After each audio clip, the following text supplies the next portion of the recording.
kita berdoa sebelum kita mendengarkan firman Tuhan. Bapa di sorga, Bapa yang kami kenal, dalam nama Tuhan Yesus Kristus, kami bersyukur buat kasih dan kebaikan Tuhan yang luar biasa, yang menyertai kami, yang melindungi kami, sehingga kami boleh ibadah jom pada malam ini. Semua karena kebaikan dan anugerah Tuhan, bukan karena kuat dan gagah kami, Bapa. Tuhan Yesus Kristus, biarlah Roh-Mu hadir menyertai kami, kuasai hati dan pikiran kami, sehingga kami mengerti kehendak-Mu, mengerti firman Allah dalam hidup kami. Biarlah Roh Kudus memberikan pengetahuan bagi kami, sehingga kami mengerti rahasia kebenaran firman Allah. Terima kasih Bapa di sorga, terima kasih, berkati kami semua yang hadir dalam ibadah jom ini. Biar kami mengalami Kristus, mengalami lawatan Tuhan, mengalami firman Allah yang hidup, yang merubah hidup kami, sehingga kami makin hari sama seperti Kristus, yang memiliki hati seorang hamba dan orang yang selalu menyenangkan dan menyukakan hati Tuhan. Terima kasih Bapa di sorga, terima kasih Tuhan Yesus Kristus. Biarlah Engkau yang berkata-kata lewat bibir hamba-Mu, sehingga Tuhan yang tinggikan dan diagungkan dalam kebenaran firman Tuhan yang disampaikan. Terima kasih Bapa, terima kasih. Berfirmanlah Tuhan, kami siap untuk mendengarkannya. Haleluya. Amin. Filipi pasal yang kedua, ayat 5 sampai dengan ayat 11. Saya akan bacakan buat kita dalam Filipi pasal yang kedua, ayat yang ke-5 sampai 11. Dikatakan di sini, demikian firman Tuhan. Hendaklah kamu dalam hidupmu bersama menaruh pikiran dan perasaan yang terdapat juga dalam Kristus Yesus. Ayat 6. Yang walaupun dalam rupa Allah tidak menganggap kesetaraan dengan Allah itu sebagai milik yang harus dipertahankan, melainkan telah mengosongkan dirinya sendiri dan mengambil rupa seorang hamba dan menjadi sama dengan manusia. Ayat 8. Dan dalam keadaan sebagai manusia, ia telah merendahkan dirinya dan taat sampai mati, bahkan sampai mati di kayu salib. Ayat 9. Itulah sebabnya Allah sangat meninggikan dia dan mengaruniakan kepadanya nama di atas segala nama, supaya dalam nama Yesus bertekuk lutut segala yang ada di langit dan yang ada di atas bumi dan yang ada di bawah bumi. Ayat 11. Dan segala lidah mengaku Yesus Kristus adalah Tuhan, bagi kemuliaan Allah Bapa. Puji Tuhan, firman Tuhan ini mengajarkan buat kita supaya kita memiliki kerendahan hati seperti yang dilakukan Tuhan Yesus Kristus. Dan judul firman Tuhan renungan saat malam ini yaitu kerendahan hati mendatangkan kemuliaan. Kita akan belajar tentang kerendahan hati Tuhan Yesus Kristus yang mendatangkan kemuliaan, di mana ketika Tuhan Yesus Kristus rendah hati dan taat sampai mati, maka kemuliaan Allah Bapa berikan kepada Yesus Kristus. Di mana tadi di ayat yang ke-9 sampai 10, 11, itulah sebabnya Allah meninggikan dia dan mengaruniakan kepadanya nama di atas segala nama, supaya dalam nama Yesus bertelut lutut segala yang ada di langit dan yang ada di bumi dan yang ada di bawah bumi, dan segala lidah mengaku Yesus adalah Tuhan, bagi kemuliaan Allah Bapa. Ini, jadi Allah Bapa meninggikan Yesus Kristus itu dengan kemuliaannya, yaitu apa? Mengaruniakan nama di atas segala nama, yaitu Tuhan Yesus Kristus. Dan tidak hanya itu, dikatakan di sini setiap lutut bertelut menyembah Yesus Kristus dan setiap lidah mengaku Yesus Kristus adalah Tuhan. Ini, jadi Bapa mempermuliakan Yesus Kristus lewat bukti kerendahan hatinya, ketaatannya kepada Yesus Kristus, kepada Bapa di sorga. Maksud saya. Jadi ini, jadi kita sebagai orang yang telah percaya kepada Yesus Kristus, kita harus belajar kepada kepribadian Yesus Kristus, karakter Yesus Kristus yang rendah hati. Ya, yang rendah hati. Bahkan dalam setiap pelayanan yang lakukan, baik dalam pergaulan, dalam pekerjaan, baik dalam usaha-usaha apa yang kita lakukan, kita harus tunjukkan kita adalah orang yang rendah hati. Tidak menunjukkan sikap yang arogan, yang sombong, yang meninggikan diri sendiri. Kita harus tunjukkan bagi semua orang bahwa kita adalah orang yang rendah hati bagi semua orang. Sehingga kita akan mendapatkan kemuliaan. Sama seperti Yesus Kristus mendapat kemuliaan dari Bapa di sorga. Ini harus dilakukan. Mengapa kita harus rendah hati sehingga mendapatkan kemuliaan? Nah, ini kita akan belajar pada malam ini. Mengapa kita harus menunjukkan kerendahan hati kita sehingga kita mendapatkan kemuliaan? Dikatakan dalam materi Yesus kita malam ini. Yang pertama, kerendahan hati adalah wujud adanya perasaan dan pikiran Kristus. Jadi kerendahan hati itu adalah wujud dari adanya perasaan dan pikiran Kristus. Dikatakan di ayat yang kelima tadi, hendaklah kamu menaruh hidupmu bersama, menaruh pikiran dan perasaan yang terdapat dalam Kristus Yesus. Nah, itu. Jadi kita harus menaruh perasaan dan pikiran kita kepada Yesus Kristus. Jadi jangan sampai pikiran dan perasaan kita tidak kita taruh di dalam Yesus Kristus.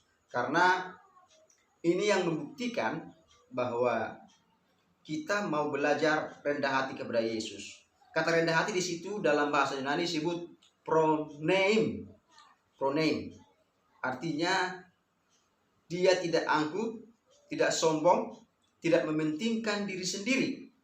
Nah, ini. Tetapi dia mementingkan kepentingan orang lain dengan kasih.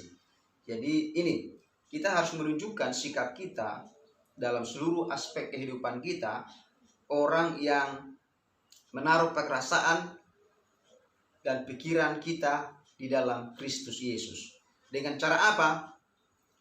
Dengan mencari kepentingan bersama dan kepentingan Tuhan, bukan untuk kepentingan diri sendiri. Ya, ini yang diinginkan Tuhan. Dan juga dalam berpikir kita harus menaruh pikiran kita kepada pikiran Kristus. Berpikir yang Kristus itu adalah di dalam Filipi pasal 4 ayat 8 itu ya. Saya akan bacakan buat kita ya. Filipi pasal yang 4 ayat 8. Dikatakan di sini Filipi pasal 4 ayat yang ke-8. Jadi akhirnya saudara-saudara, semua yang benar, semua yang mulia, semua yang adil, semua yang suci, semua yang manis, semua yang sedap didengar, semua yang disebut kebajikan dan patut dipuji, pikirkanlah semuanya itu.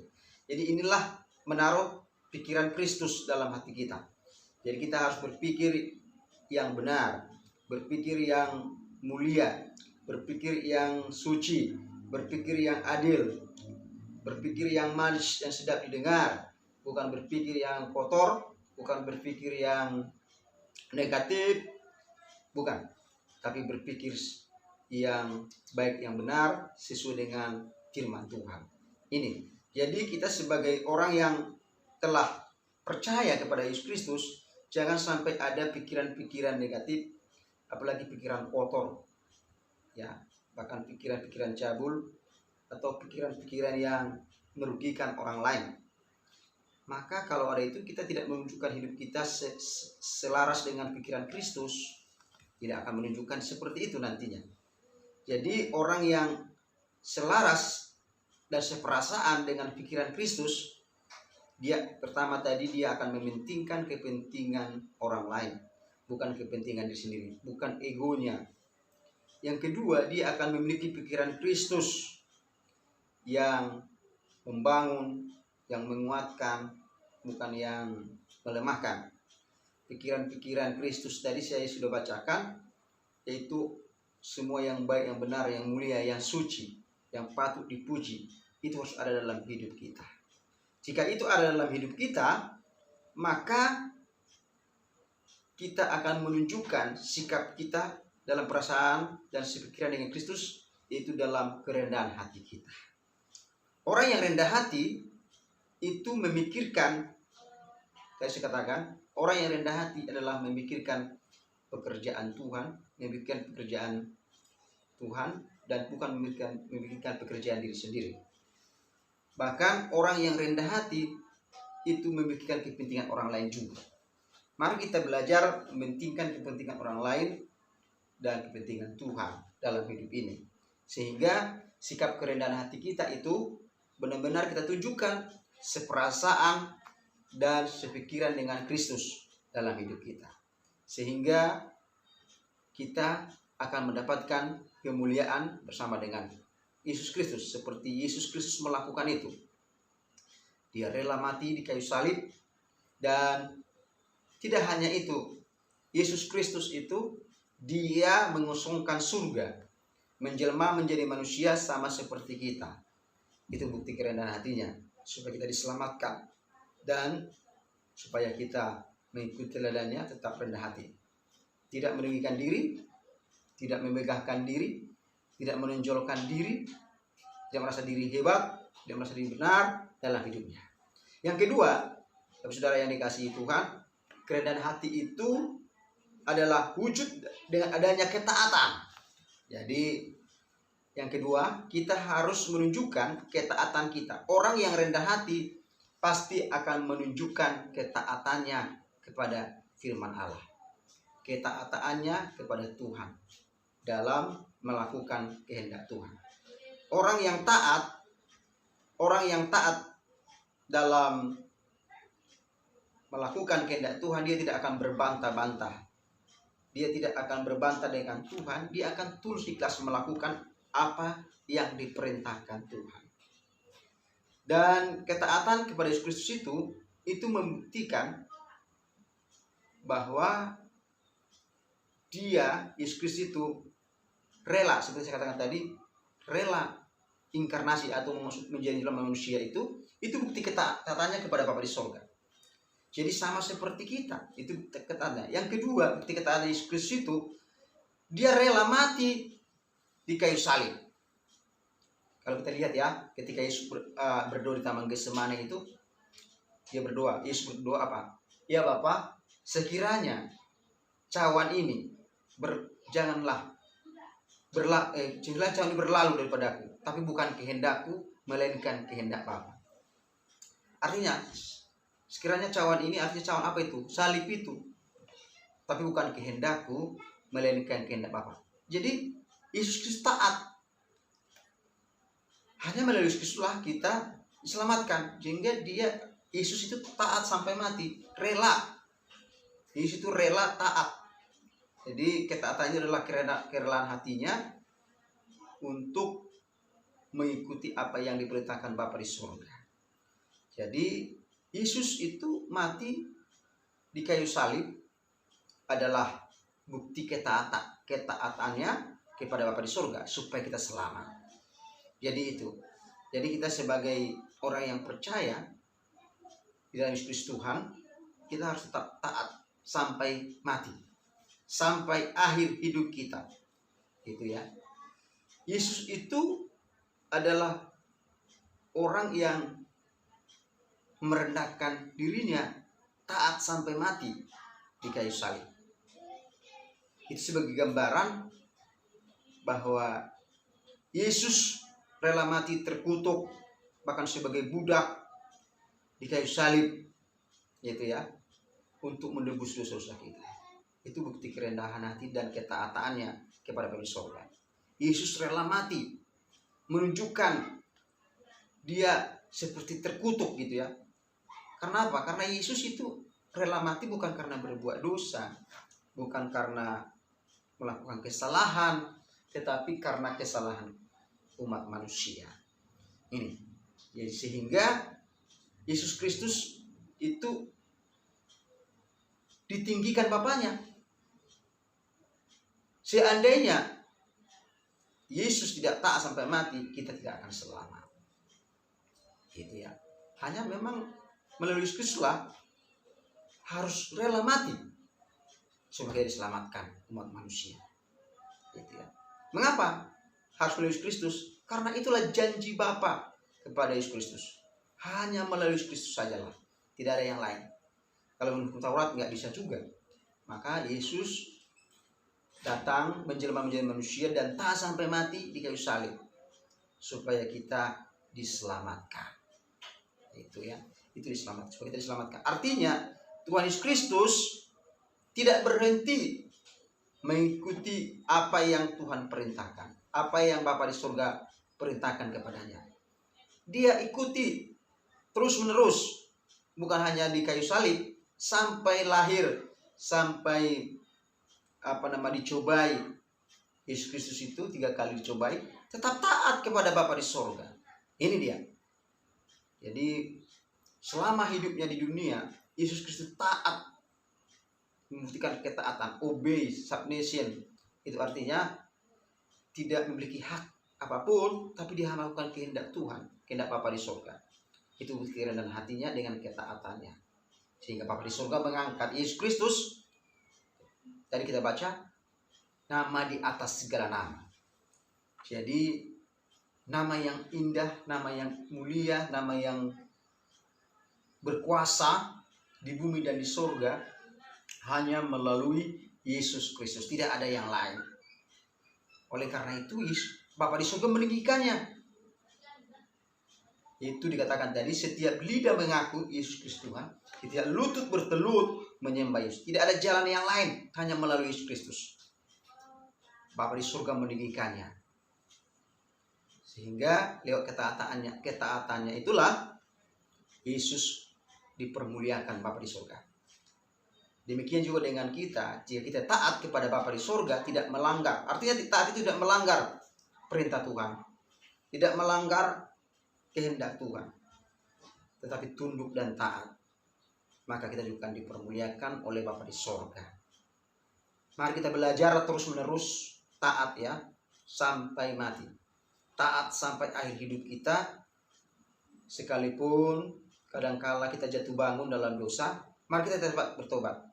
Mari kita tetap introspeksi diri dan minta ampun kepada Tuhan, dan melakukan apa yang Tuhan perintahkan.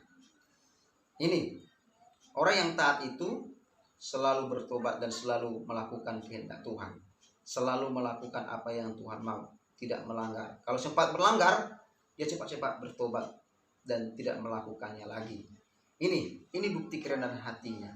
Ini bukti kerendahan kita jika kita terus menerus taat. Jangan kita katakan, masih daging yang berbunyi, saya tidak bisa melakukan ini, masih daging yang berbunyi ini, masih dalam dosa ini. Jangan saudara, itu intimidasi iblis, membuat kita supaya jangan taat kepada Bapa di surga. Jadi kalau kita taat itu ya dan lakukan, jangan ya tapi tidak lakukan, itu bukan taat. Mari kita lakukan ya dan lakukan kehendak Tuhan. Ada Roh Kudus yang menuntun kita, yang mengingatkan kita untuk melakukan kehendak Tuhan. Jadi ini yang dua bagian inilah yang kita pelajari dari materi institusi malam ini. Yang pertama, supaya Tuhan mempermuliakan kita harus selaras dan sepikiran dengan Kristus, seperasaan dan sepikiran dengan Kristus. Artinya apa? Yang pertama tadi, kita harus mementingkan kepentingan orang lain, kepentingan Tuhan, bukan mementingkan kepentingan diri sendiri, ego sendiri. Jangan, itu akan menunjukkan kesombongan. Kalau orang mementingkan ego sendiri, dia akan menunjukkan kesombongannya, bukan rendah hati. Yang kedua, kita harus tetap terus-menerus memiliki ketaatan kepada perintah Tuhan, pada apa yang Tuhan perintahkan sampai akhir hidup kita, sampai mati, sampai Tuhan menjemput kita, sehingga kita akan mendapat kemuliaan dan mahkota kehidupan bersama dengan Tuhan ketika Tuhan menjemput kita. Ini yang saya bagikan. Biarlah Roh Kudus menerjemahkan lebih dalam lagi dalam hidup kita, sehingga kita mengerti bukti kerendahan hati kita kepada Yesus Kristus Tuhan. Yang pasti kita berkata, bukan karena saya, bukan karena kehebatan saya, bukan karena kebaikan saya, tapi semua karena kasih karunia Tuhan semata-mata, sehingga kita bisa sehat dan kuat dan bisa dipakai Tuhan dan mengalami kemuliaan Tuhan hingga saat ini. Demikianlah firman Tuhan. Baik, sebelum saya serahkan kepada WL, saya akan berdoa buat kita semuanya. Berdoa buat firman Tuhan yang kita dengarkan. Bapa di sorga, terima kasih Tuhan Yesus Kristus buat kebenaran firman Allah yang kami dengar pada malam ini. Biar kami terus menunjukkan sikap kerendahan hati kami seperti Yesus Kristus rendah hati. Kami adalah orang biasa, dan tidak mampu berjalan sendiri. Kami undang kuasa Tuhan, kami undang Roh Tuhan bekerja dalam hidup kami, sehingga kami mampu Tuhan tetap rendah hati seperti Kristus rendah hati, dengan membuktikan ketaatannya sampai mati, bahkan sepikiran dengan Kristus, seperasaan dengan Kristus dalam hidup kami. Tidak mementingkan diri sendiri, tidak mementingkan kepentingan diri sendiri, tapi kepentingan Tuhan dan kepentingan bersama. Ajari kami Tuhan Kristus melakukan firman Allah, melakukan perintah Tuhan dalam hidup kami masing-masing dimanapun kami berada. Tidak ada kau dapati dalam hidup kami Tuhan kesombongan, arogan dalam diri kami.